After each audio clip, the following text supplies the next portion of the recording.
नरकसुरा, एक दुर्लभ असुर राजा और दिवाली का गहरा संबंध।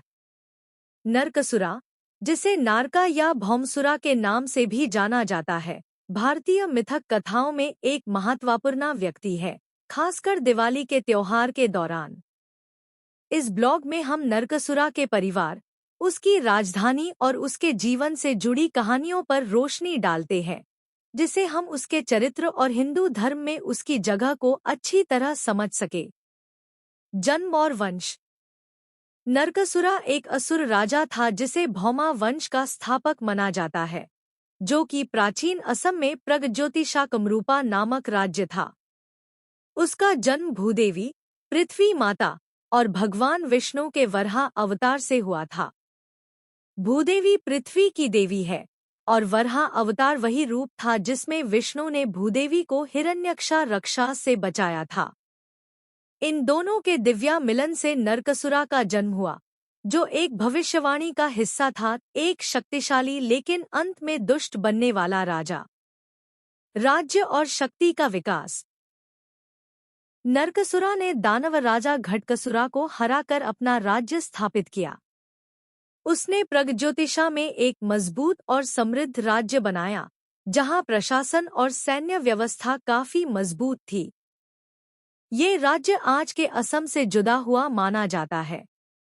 उसके राज में आर्थिक और सांस्कृतिक उन्नति हुई, साथ ही कई आकर्षक आर्किटेक्चरल उपलब्धियां भी देखी गई। पत्नियां और राजनीतिक गठजोड़। नरकसुरा की कई पत्नियां थीं, जो केवल व्यक्तिगत संबंध नहीं बल्कि राजनीतिक गठबंधन का हिस्सा भी थी। इन शादियों के माध्यम से उसने अपनी ताकत बढ़ाई और अपने साम्राज्य को विस्तार दिया। उसकी मुख्य पत्नियां राज्य में प्रभावशाली स्थिति में थीं और उसकी नीति और फैसलों पर असर करती थी। इनके साथ जुड़ी कहानियां नरकसुरा की जीवन यात्रा को और गहरा बनती है। संतान और वंश की विरासत। नरकसुरा के कई बच्चे थे, जिनमें से कईयों को राज्य का उत्तराधिकारी बनने के लिए तैयार किया गया था। उनके रोल राज्य के संचालन और सुरक्षा में महत्वपूर्ण थे।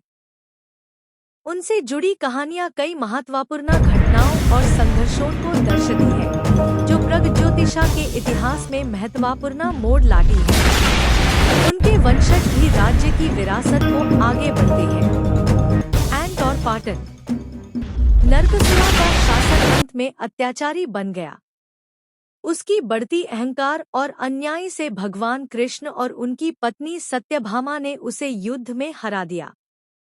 ये भी कहा जाता है कि भूदेवी ने ही कृष्ण से नरकसुरा को मारने का वचन लिया था। नरकसुरा की मृत्यु के बाद उसका पुत्र भगदत्ता उसका उत्तराधिकारी बना, जो महाभारत युद्ध में एक प्रमुख योद्धा था। संस्कृति में महत्व। नरकसुरा की कहानी भारतीय संस्कृति और धर्म में गहरी जड़ बनाए हुई है। उसका उल्लेख पुराणों और महाभारत जैसे ग्रंथों में मिलता है।